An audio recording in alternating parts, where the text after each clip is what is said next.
I think that UCLA has made some moves to try to limit LaVar. I think he was handed a list of rules that he needed to follow, new rules. I think that UCLA was surprised that he agreed to them. It'll be interesting to see if he can follow them. I get where he's coming from, the guy that said this could be a potential problem. Not everybody wants to play in LaVar's circus. Yeah, listen, I'm a parent. My kids are going to go to college.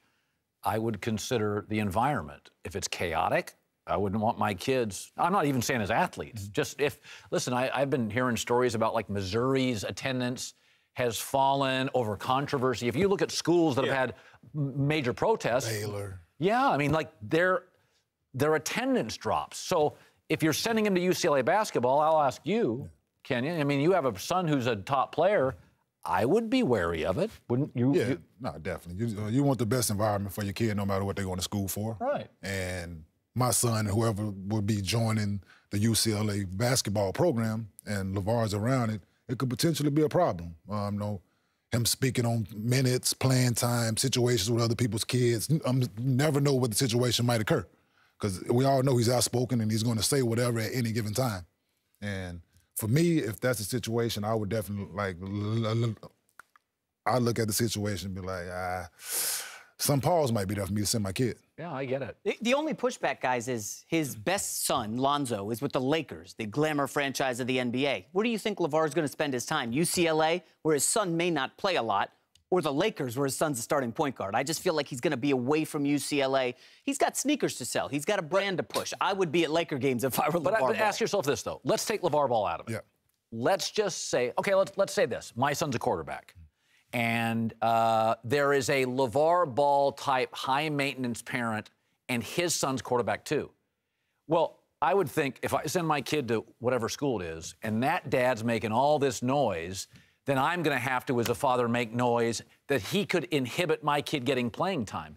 Like, if I was a parent with a basketball son, my takeaway is, well, LaVar Ball is going to make so much noise that my kid may not play because I'm a quiet dad. I'm going to put my kid off to the school. If you're a guard and you're sending your kid to that school, do you want LaVar's son to be part of the program? What about the counter to that, Colin? I mean, part of the reason we're talking about UCLA in August is maybe because of LaVar Ball and Lonzo going there and raising the level of the program. So that's the problem right there. You're talking about LaVar Ball.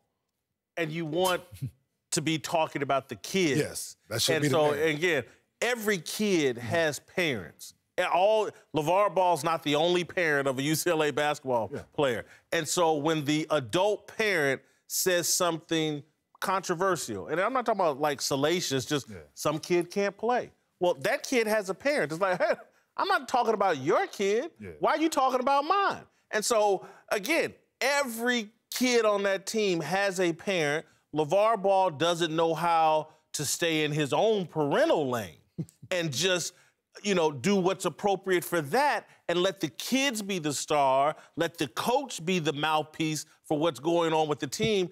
That's how you keep all the other parents out of it and have the best experience for the kids that are on the team. So LaVar Ball is a potential problem because you just never know when he'll strike. He's tension. He could be sitting at a Lakers game and make some comment about UCLA basketball. Like, when have you ever heard of a university putting rules in for parents? You know what I'm saying? Like, just think about it. Right. Like, sounds like the history. Sports, right? The history of, there's been pretty good athletes to go to college and play sports. You've never heard of rules being implemented for a parent because he can't keep his mouth closed. Even to a bigger level, Adidas just got burned by LaVar Ball this weekend. They represented him at the AU, and then he said those misogynistic things. Under Armour signed a huge deal a year ago with UCLA. You don't think Under Armour executives have sat down and said, we got a problem here. We are now connected to the Ball family. Like, this is overreaching now. We've got several people, players, coaches, athletic directors, Under Armour. Man, crazy is dangerous to be in a relationship with. Yeah, like you said, Jason, let the kids play be the narrative. Yes. Lonzo, LaMelo, let their play be the narrative, and unfortunately, it hasn't been that.